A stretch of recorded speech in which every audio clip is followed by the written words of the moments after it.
What is going on, guys? Dino Bam Bam here with the 10-7 MMA. Happy to be back in your lives with another edition of the MMA Casuals Guide.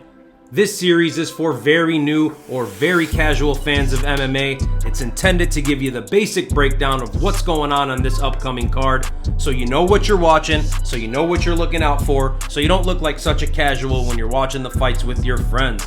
But before we get into this card, guys, do us a huge favor. Please hit that subscribe button, ring that little bell. That'll let you know when our videos drop. Without further ado, let's get into this card. This, of course, is UFC Fight Night Sandhagen versus Font. We start with the main event. Let's start with the red corner, the UFC's number 4 ranked bantamweight, Cory Sandhagen. The always exciting Cory Sandhagen is a 16-4 fighter. He is super well-rounded and known to be one of the best strikers in all of MMA. He uses his long frame very well and does a great job moving in and out of range with his strikes. He's probably best known for his brutal flying knee knockout of UFC legend Frankie Edgar. On the ground, Sandhagen is no schlub. He uses his long limbs very well to find submissions there. Cory Sandhagen can win in a variety of ways, and he looks to continue and add on to his 2-fight win streak. In order to do that, he has to go through the UFC's number 7 ranked bantamweight, Rob Font. New England Cartel member Rob Font is one of the best boxers in the entire UFC. The 36-year-old fighter rebounded off of a 2-fight losing streak his last time in the octagon by knocking out rising contender Adrian Yanez. He has notable wins in his career over a ton of guys. Some of the names include the aforementioned Adrian Yanez, Cody Garbrandt, Magic Marlon Moraes, Ricky Simone, and of course the current Bellator champion Sergio Pettis. Font started MMA a little late in his life, so his age is a bit misleading. There isn't as much mileage as one may think.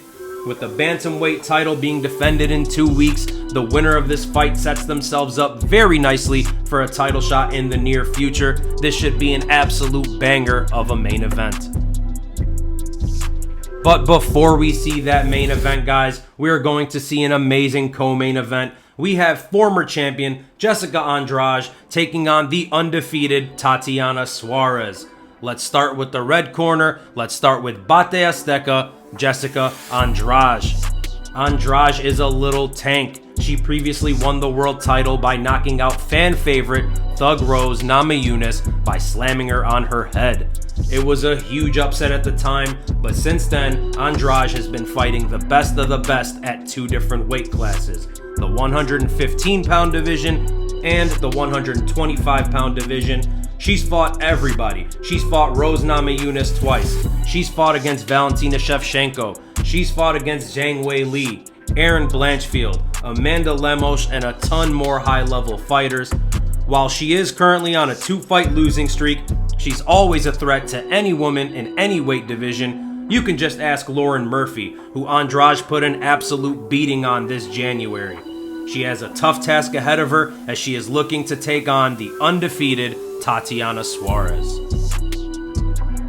Tatiana Suarez, the former Ultimate Fighter winner, is a grappler first and foremost. She is a Jiu-Jitsu world champion and a women's wrestling bronze medalist at the World Championships. Similar to Jessica Andrade, she has competed at both 115 and 125 pounds. After a long hiatus, Suarez returned this year and made very quick work of Montana De La Rosa. She submitted her in the 2nd round. A lot of people think Tatiana Suarez has all the tools to be able to become a world champion at both weight classes. She is the real deal. Guys, this fight should be very exciting. I can't wait to see it. But of course, before we see these 2 women go at it, we're going to see an absolute banger of a striking matchup between the UFC's number 15th ranked light heavyweight Dustin Jacoby versus absolute my boy Kennedy Nzechukwu. Let's start with Dustin the Hanyak Jacoby. Jacoby is a former Glory kickboxer. He has fought Alex Pereira, the former UFC middleweight champion, in kickboxing. In MMA, however, he is currently on a 2-fight losing streak. Back-to-back losses to Mirzakhanov and Khalil Roundtree. He desperately needs to get back to his winning ways. he has, as of late, looked very tentative and not willing to engage.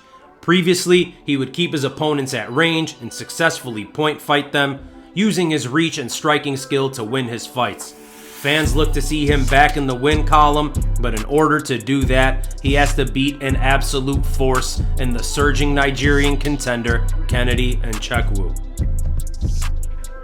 Kennedy is an absolute powerhouse. He's notoriously known as a slow starter, but that hasn't prevented him from winning fights in violent fashion. When Kennedy senses blood in the water, he really goes after it. Kennedy is currently on a 3-fight win streak. It could and maybe should be 4. Many people, including myself, think he was robbed against Nikolai Negumereanu, a great fighter in his own right. Guys, at 31 years old, Kennedy is looking to crack the top 15 for the first time in his career. This fight should be fun if you're a striking fan, and it's going to tell us a lot about the future of the 205-pound division. Alright, a few other people you should know about on this card. Diego Lopez. Lopez is a jiu-jitsu wizard and the jiu-jitsu coach of current flyweight champion Alexa Grasso. He is making his second walk to the octagon this weekend. In his first fight, he was very impressive as he stepped in on short notice to fight top 10 contender Movsar Evloev. Lopez had Evloev in a ton of trouble and really surprised everybody. Everyone was basically giving him no chance. He came out there and performed very well. We are also going to see the 25-year-old Chilean prospect Ignacio Bahamondes. He's known for his very high level and flashy striking skills. He has one of the best knockouts you'll ever see against Roosevelt Roberts of Ultimate Fighter fame. We're also going to see the fan favorite Billy Quarantillo. He's going to be taking on the always tough MMA veteran Damon Jackson. That should be a super exciting fight. We will also see the very highly touted English prospect Jake Hadley. He, of course, a former Cage Warriors champion. Then he was on the Dana White's Contender Series. This is going to be his 4th fight in the UFC. He could be something serious, and I'm looking forward to seeing him fight.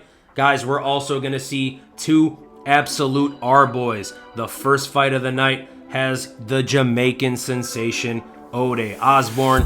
He's a very flashy striker. And then, making his debut, we will see the Albanian prospect, Dennis Buzukja, who we here at V107 MMA have been praising for a very long time. I'm beyond excited to see him in the UFC octagon. Guys, UFC Fight Night, Sandhagen vs. Font will take place this Saturday, August the 5th at Bridgestone Arena in Nashville, Tennessee. I am super pumped about this card. If you guys enjoyed, please like and subscribe. Leave us a comment. Let us know what you're excited for. I am Dino Bam Bam. This is the 107 MMA. Thank you so much for watching. Peace.